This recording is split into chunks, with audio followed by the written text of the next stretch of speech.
ఎప్పుడూ ఒకేలాంటి పకోడీ కాకుండా సీజనల్గా వచ్చే కూరగాయలతో ఇలా పకోడీ చేసి పెట్టడం వల్ల హెల్తీగా టేస్టీ అయిన ఈ పకోడీని ఇష్టంగా తింటారు. చల్లచల్లని వాతావరణంలో వేడివేడిగా ఇలా చేసి పెట్టండి. హలో అండి, అందరికీ నమస్కారం. ఈరోజు నేను బీట్రూట్ క్యారెట్తో పకోడీ తయారు చేస్తున్నాను.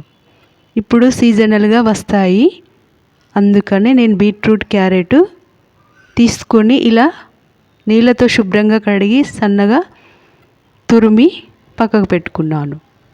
1 కప్పు శనగపిండి, 1 స్పూను జీలకర్ర, 1 స్పూను కారం, 1/2 స్పూను ఉప్పు, 1/2 స్పూను అల్లం వెల్లుల్లి పేస్ట్, 1/2 స్పూను ధనియాల పౌడర్ మొత్తం కలిసేంత వరకు కలుపుకొని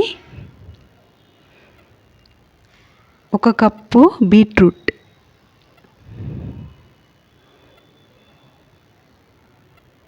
1/2 కప్పు క్యారెట్ ఇలా స్నాక్ లాగా తయారు చేసుకోవచ్చు, స్వీట్ లాగా కూడా తయారు చేసుకోవచ్చు.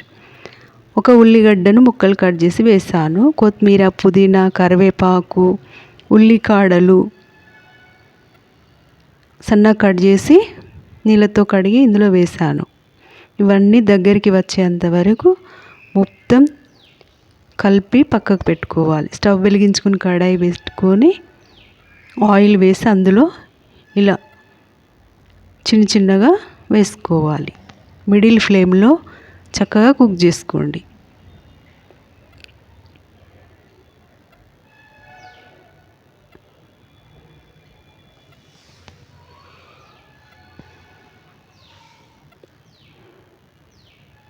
బీట్రూట్ జ్యూస్లా తాగడం వల్ల రక్తహీనత ఉన్న వారికి రక్తం బాగా వస్తుంది.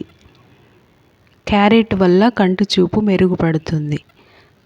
కొత్తిమీర, పుదీనా, ఉల్లికాడలు, కరివేపాకు, ఈ ఆకుకూరలతో మనకు కావలసిన పోషకాలు అందుతాయి.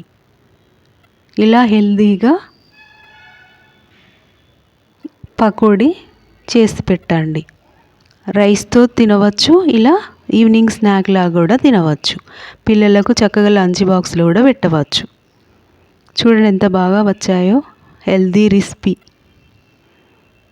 ఎప్పుడు మనం ఇంట్లో తయారు చేసుకునే ప్రతిదీ హెల్తీగా చేసుకోవాలి.